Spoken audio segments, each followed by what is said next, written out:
পাচ্ছেন আসলেও। তো এই দেশে মোটামুটি স্মার্ট সিম বেশি চলে। তো স্মার্ট সিম নিয়ে কিভাবে চালাবেন একটু আমি বিস্তারিত জানানোর চেষ্টা করতেছি। তো সর্বপ্রথমে আপনারা প্লে স্টোরে চলে যাবেন, যাওয়ার পরে এখানে দেখবেন স্মার্ট স্মার্ট সিম দিলেই চলে আসবে। এখানে এই দেখেন স্মার্টনেস, এখানে দেওয়ার পরে বাস ইনস্টল দেবেন।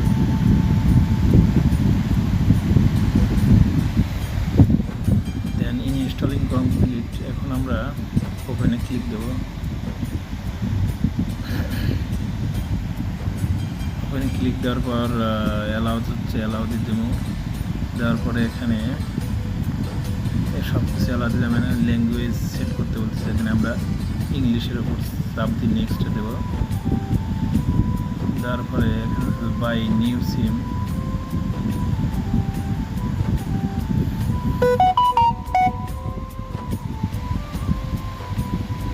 লগ ইনে ক্লিক করার পর এখানে নাম্বার দেখাচ্ছে, এই নাম্বারটা হচ্ছে আমার।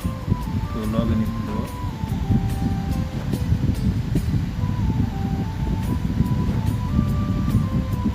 আমার আগের সম্পূর্ণ নাম টাম দেওয়া ছিল, যার কারণে সব ডিটেলস চলে আসছে দেখুন।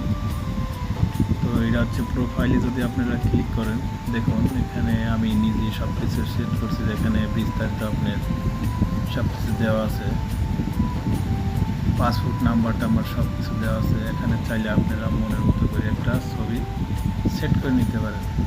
গ্যালারি যাওয়ার পরে এখান থেকে আপনার মনের মতো একটা ছবি সেট করে নিতে পারেন। যেমন দেখুন এটা আমি সেট আপ দেওয়ার পর বাস ছবিটা চেঞ্জ হয়ে গেল। আচ্ছা, এই হলো বিষয়। আর আপনারা সবচেয়ে বিষয় হলো দেখেন আপনার ছবি এবং আপনার নাম এবং ক্লাসিফিকেশন।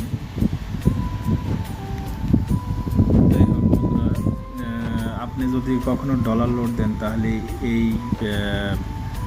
আপনার এই সাইডটাতে আপনার ডলার উঠবে, ডলার, এখানে ডলারের চিহ্নটা উঠবে। তো আপনারা আশা করি বুঝতে পারছেন। আর এখানে হচ্ছে মেয়াদ, এখানে কয়দিন কি মেয়াদ, অর্থাৎ আমার দেখেন কয়েকদিন আগেও $2 লোড করছি, যার কারণে বাড়িতে কথা বলছিলাম। এখন মোটামুটি আছে। তো 25 দিনের পরে লিভ, অর্থাৎ 25 দিন মেয়াদ দিচ্ছে আর কি। আবার রিচার্জ করলে মেয়াদ বাড়িয়ে যাবে। তো মনে করেন আপনার একটা প্যাকেজ, সর্বপ্রথমে আমি দেখাচ্ছি একটা প্যাকেজ আপনারা কীভাবে কিনবেন এবং প্যাকেজের মেয়াদ কয়দিন কী হাবি যাবে এটা আমি জানাচ্ছি। তো সর্বপ্রথমে